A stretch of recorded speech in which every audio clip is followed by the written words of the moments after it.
journal vous est offert par le FPI, Fonds des promotions de l'industrie, votre partenaire privilégié pour la réussite de vos projets.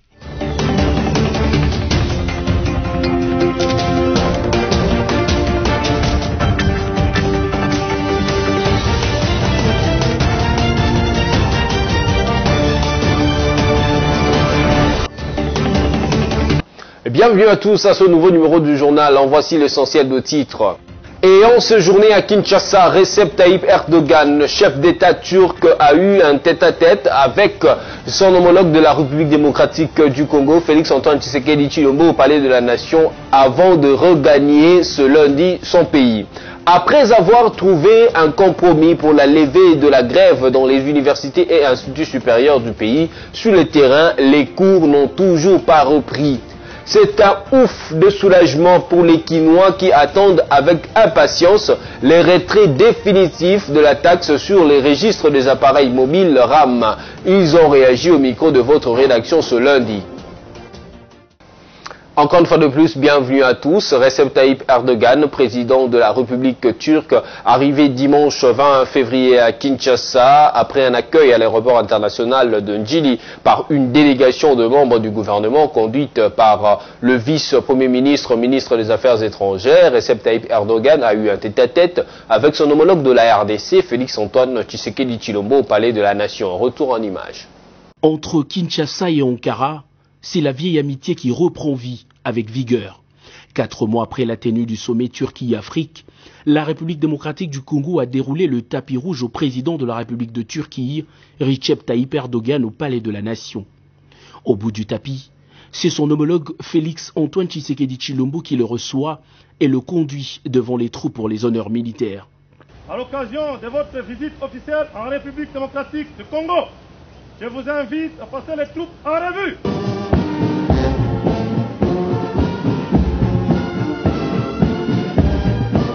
Les deux hommes d'État vont ensuite se retirer pour un tête-à-tête de près d'1 heure, au cours duquel ils vont arrondir les angles avant bien sûr de rejoindre leurs délégations respectives pour la signature des accords sanctionnant une longue période de négociation. Devant Félix Antoine Tshisekedi et Recep Tayyip Erdogan, plusieurs textes majeurs vont être signés dans différents domaines, en tête de priorité la défense, avec 3 textes de référence. Un premier accord cadre sur la coopération militaire, un deuxième en matière de coopération sur l'industrie de la défense et un protocole de mise en œuvre d'aide financière. Pour les deux parties, les signatures ont porté les noms de ministres de la Défense de 2 pays, Gilbert Kabanga pour la RDC et Hulusi Akar pour la République de Turquie, qui sera relayé par le professeur Ismail Demir, président de l'industrie de la défense de la Turquie. Le but de ces accords signés selon les deux chefs d'État, d'organiser et formaliser la coopération en matière de défense en vue de contribuer à la montée en puissance de forces armées de la République démocratique du Congo qui sont depuis plusieurs mois en opération de maintien de la paix dans l'est du pays. Au-delà de la défense, plusieurs autres mémorandums d'entente ont été signés notamment dans le secteur de transport, des infrastructures et des finances. La Turquie, l'une des vieilles amitiés de la République démocratique du Congo depuis l'indépendance, va à travers ces accords réajuster sa position et sa présence dans le pays. Cette visite officielle du président turc à Kinshasa pose les bases d'une coopération bilatérale qui s'annonce plus solide que celle d'il y a 10 ans. Beaucoup de pays africains semblent plus prospérer que la RDC alors qu'elle est potentiellement plus riche que ces États et qu'ensemble ils sont soumis aux mêmes pressions externes, ce qui pose la problématique du leadership en terre congolaise. La rédaction de BCTV contribue à la réflexion nationale sur la valeur des acteurs politiques qui doivent faire avancer la RDC malgré les défis. Samy Bosongo a signé cette réflexion. À ce jour, l'arène politique congolaise est mouvementée par des acteurs politiques qui ne parlent qu'élection, à laisser entrevoir ou déduire que ce sont plus les postes et les perspectives de se pérenniser à ces postes qui comptent à leurs yeux. Évoquant les choses qui comptent plus aux yeux des acteurs politiques congolais, il y a lieu de conclure, se fondant sur plusieurs observations, que ces derniers chaperonnent une mauvaise échelle des valeurs politiques. Pour eux, ce sont les voies et moyens anti-républicains de briguer le pouvoir ou de s'y accrocher qui comptent. Comme dans la société congolaise, la politique semble payer plus que toute autre profession, les Congolais y vont en masse, affriolés par la gloire personnelle et l'enrichissement individuel rapide, sans maîtriser les responsabilités de l'exercice d'un mandat public. Pas étonnant ainsi donc que les politiques congolais se caractérisent par toutes sortes de compromissions, reléguant le peuple à l'arrière-plan pourvu qu'ils atteignent leurs objectifs à eux. Voilà aussi pourquoi les réalisations même approximatives ou naines font beaucoup parler les politiques congolais. Voilà pourquoi la RDC n'avance pas au niveau voulu alors que les autres États africains soumis aux mêmes défis que nous prospèrent plus que nous. Voilà pourquoi il y a exagération de la communication et des éloges lorsqu'il y a même des petites réalisations. La dialectique du leadership en RDC est telle que notre pays a besoin d'un nouveau type de dirigeants à tous les niveaux, si bien que le peuple est plus que jamais invectivé à voter les dirigeants qui conviennent le mieux à ces différents défis. Vous l'avez suivi au sommaire, à partir du 1er mars 2022, toutes les ponctions directes sur les unités des abonnés au titre des rémunérations au service d'IRAM. L'assurance vient du ministre congolais des PTNTIC et la décision a été prise lors de la réunion du Conseil de ministres tenue vendredi 18 février 2022. Suivez la réaction de la population quinoise à ce sujet. Après la décision prise par le ministre congolais des Postes et Télécommunications, Nouvelles Technologies de l'Information et des Communications, PTNTIC, Augustin Kibassa, à la suppression de toute portion directe sur les unités des abonnés au titre des rémunérations au service d'IRAM. Les réactions fusent de partout. Pour Jacques Isongo, militant de la Lucha, il s'est dit moins satisfait et exige plus. En nous, la lucha, de manière globale et à moi personnellement, nous sommes à moitié satisfaits. Donc la satisfaction n'est pas à son comble dès lors que le gouvernement est allé loin et nous devons tirer toutes les conséquences possibles aujourd'hui. Ça fait plus de 16 mois que nous nous sommes battus corps et âme pour que nous réussissions à faire supprimer cette illégalité. Nous ne refusons pas de payer des taxes, nous ne refusons pas le service RAM, mais nous avions refusé d'une manière catégorique les prélèvements frauduleux qui se sont faits ou qui se font jusqu'à actuellement auprès des consommateurs de téléphonie mobile.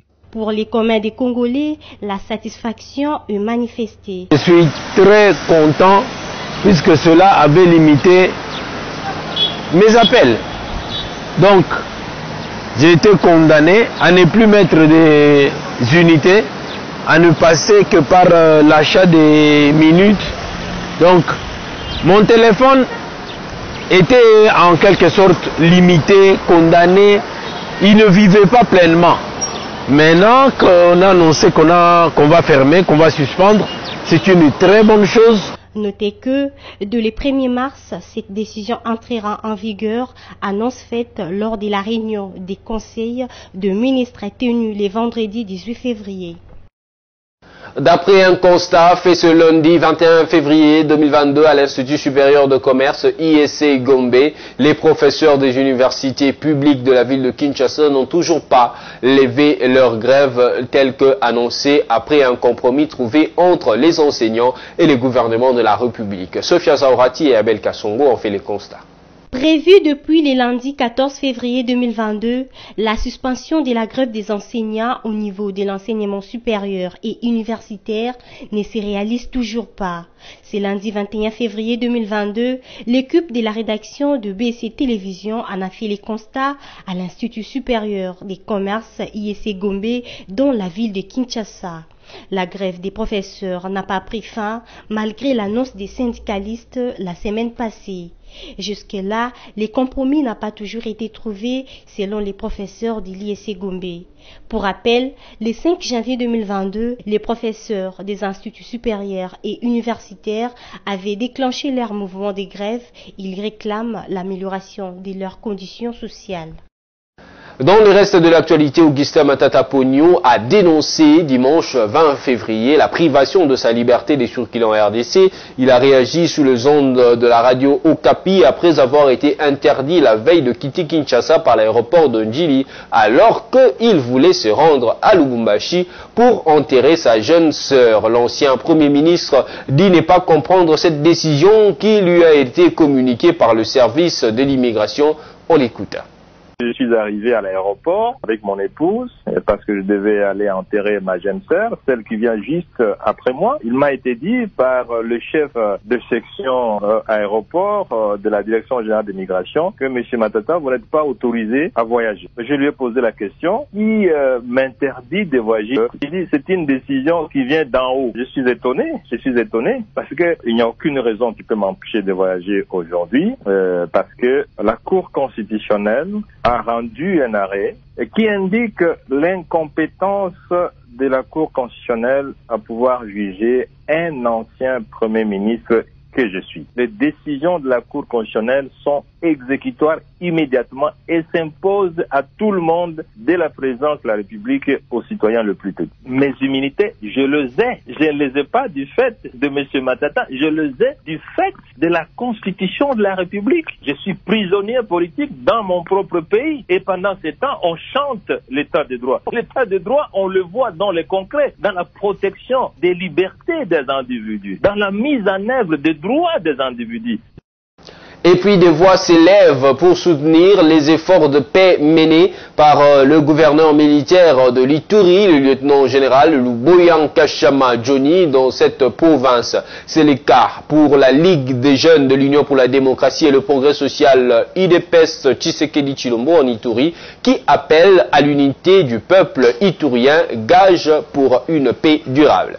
Suivons de près les actualités sécuritaires de la province de l'Ituri. La Ligue de jeunes de l'IDPS Tshisekedi en Ituri réitère son soutien indéfectible au gouvernement militaire de l'Ituri dans ses efforts pour pacifier la province. De ses points de vue, elle invite la population de cette province à l'unité. Déclaration faite ce dimanche à Bunia suite à la tuerie des déplacés par des miliciens au Déco et les attaques signalées entre les milices communautaires ces derniers jours dans certains territoires. Déclarons une campagne de résistance populaire sur toute l'étendue de la province de l'Ituri contre toute personne qui déstabilisera la province de l'Ituri par tout acte relatif à l'excitation de la haine, intoxication négative, incitation à la rébellion contre les éléments des forces armées de la République démocratique du Congo et de la police nationale congolaise. Considérant le rétablissement de la paix comme un cheval de bataille et une préoccupation majeure du chef de l'État, déclarons ce qui suit.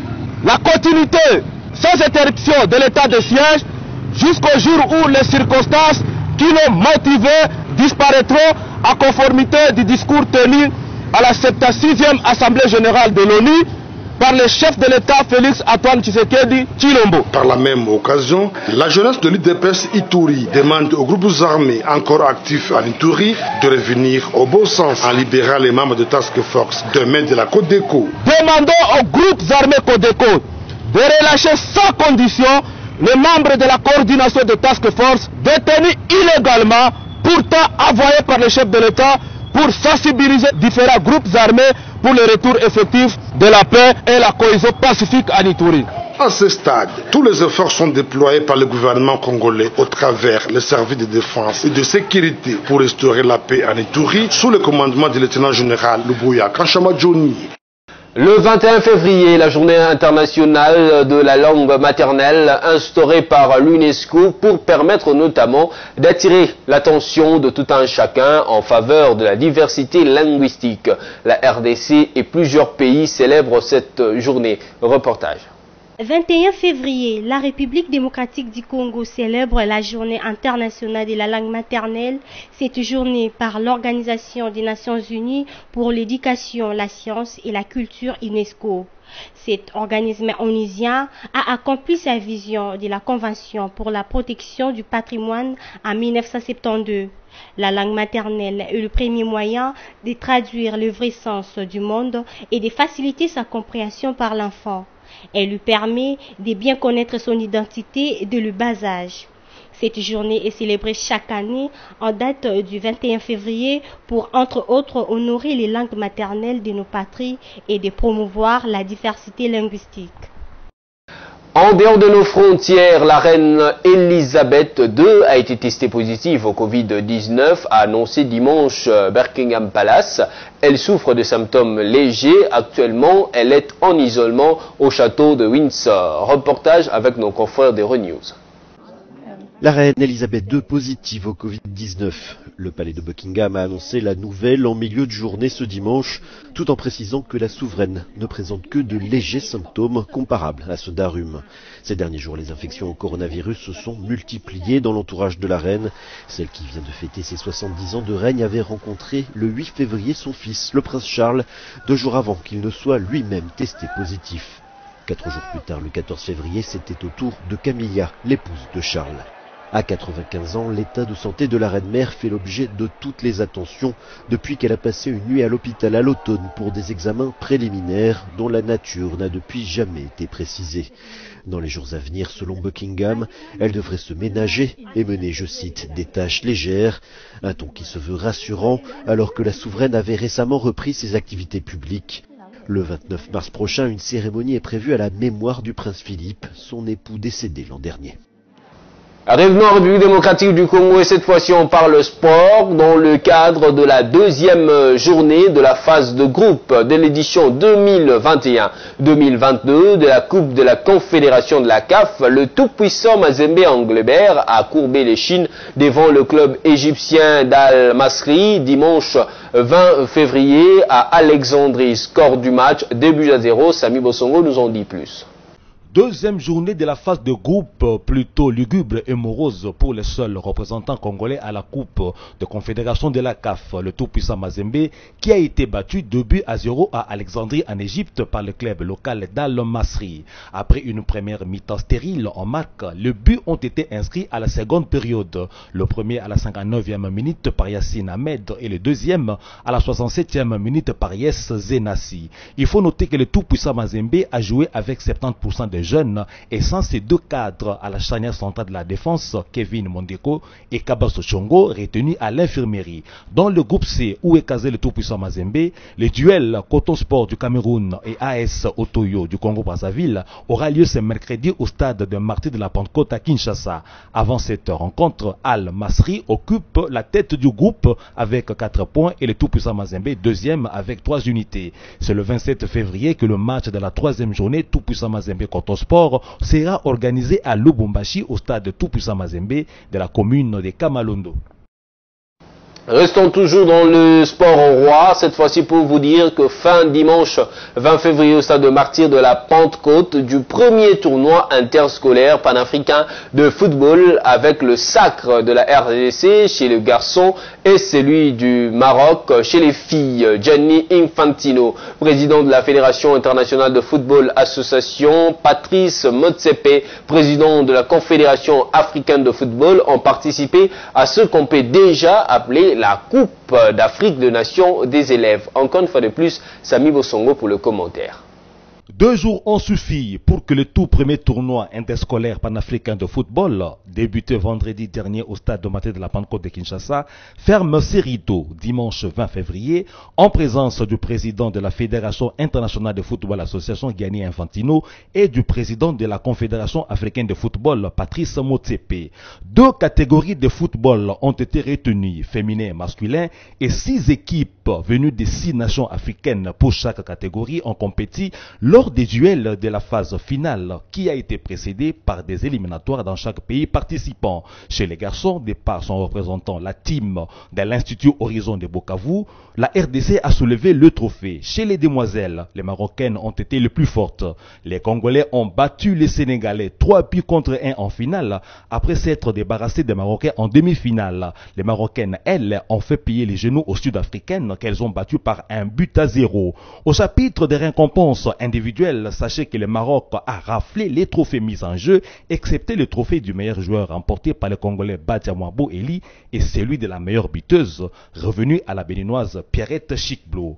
Il faut aussi noter que c'est Gianni Infantino en personne qui a remis les trophées au terme de ce tournoi considéré comme une Coupe d'Afrique des Nations des élèves. Après la remise des trophées, c'est la jeune mégastar congolaise Inosbi qui a tenu en haleine l'assistance.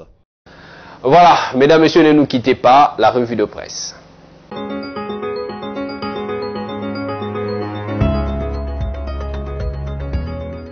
Nos salutations à tous les passionnés de l'émergence de la RDC.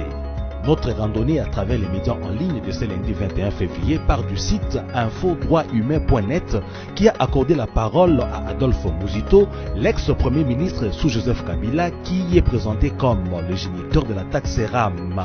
Le protagoniste, écrit ces médias, a révélé que son décret numéro 12/15 du 20 février 2012 fixant les modalités de calcul et les taux de revenus des prestations de l'autorité de régulation de la poste et des télécommunications ARPTC a été torpillé pour introduire frauduleusement cette ponction.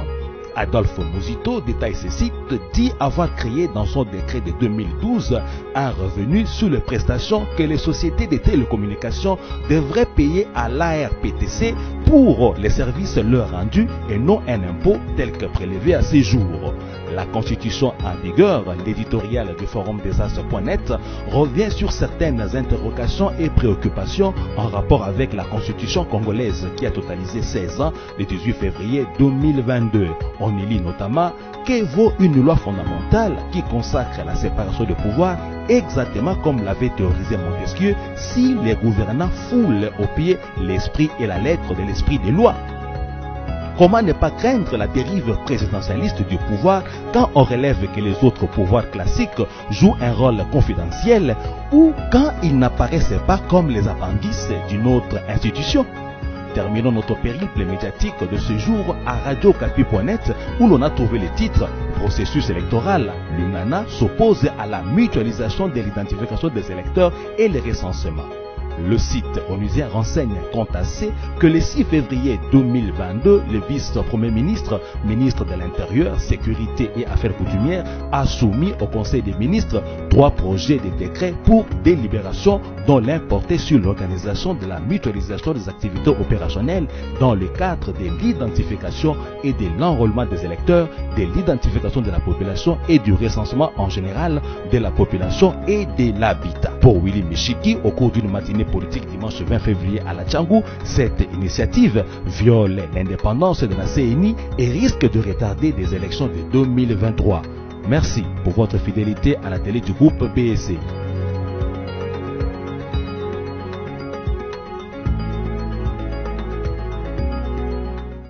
Merci d'avoir accordé beaucoup d'intérêt à cette revue de presse, mais pour ceux-là que nous ont pris en cours de diffusion, je vous convie à suivre les rappels des principaux titres de ce journal. Et en séjourné à Kinshasa, Recep Tayyip Erdogan, le chef d'État turc, a eu un tête-à-tête avec son homologue de la République démocratique du Congo, Félix-Antoine Tshisekedi Tshilombo, au Palais de la Nation, avant de regagner ce lundi son pays. Après avoir trouvé un compromis pour la levée de la grève dans les universités et instituts supérieurs du pays, sur le terrain, les cours n'ont toujours pas repris. C'est un ouf de soulagement pour les Kinois qui attendent avec impatience les retraits définitifs de la taxe sur les registres des appareils mobiles RAM. Ils ont réagi au micro de votre rédaction ce lundi. Et c'est par ici que s'achève les journaux télévisés sur BSC TV. Merci à vous de nous avoir suivis. On va sans nul doute se retrouver la fois prochaine avec le même plaisir. Mesdames, Messieurs, portez-vous bien. À la prochaine.